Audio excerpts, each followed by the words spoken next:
I'm Sally Sedky. I'm from the Bahrain Tourism and Exhibitions Authority. I handle the international markets. So the World Travel Market is one of the most important exhibitions and fairs that we have to attend to in the European market and for the global reach in general. We've been attending for years here, and the visibility in such an international platform is very important for us. We are trying to establish Bahrain as a much more important tourist destination for the international markets, the European. The UK is one of our main focus target markets, so our presence here is very important for us to reach to the trade, to reach to the consumers, to raise the awareness about the country as a tourist destination, even connect our partners from the private sector to the partners in the UK market. So the presence really makes a difference to our strategy in extending our promotion in the UK. So Bahrain is a very small island. It's the only island nation in the Middle East. So that's a plus. And because it's small, so everything is very accessible. Bahrain offers a diversity of tourist attractions. So it's an island, so it has the beach. We have a history of more than 5,000 years ago, the Roman civilization. So you have the history and culture that comes with it. Our gastronomy scene is very unique and very appealing to a lot of tourists. So it's an island that you have everything in it, a melting pot of culture, adventure as well. I mean, we have the Formula One happening in Bahrain, and it was the first in the Middle East 20 years ago.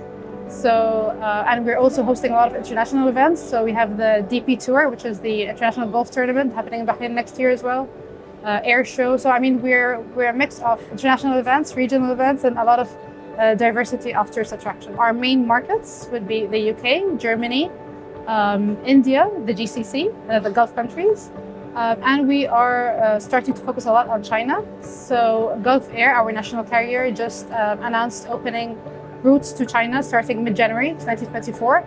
So we are focusing a lot of our efforts into promoting Bahrain there as well and attracting a lot of Chinese tourists to Bahrain. We're an Arab nation. We're very well known for our hospitable culture. Everything is related to sharing.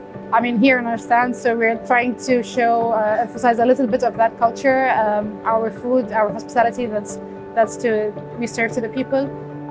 Maybe as well, just to give you a little brief, I mean, the actual tradition of a Bahraini family, a national Bahraini family, is like one dish in the middle and everyone is sitting around it to share the food.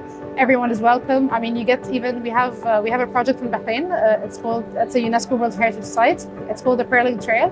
So it consists of 3 kilometers of small houses in an alleyway and each house tells a story of the pearling history.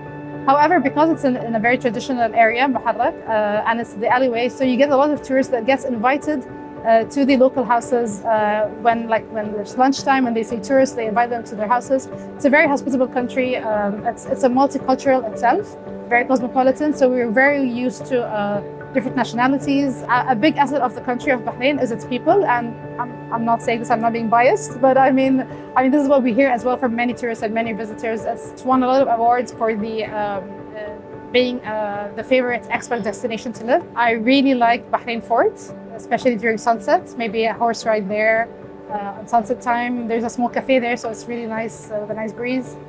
There's Jarada Island. It's a tidal island. The water there is very clear.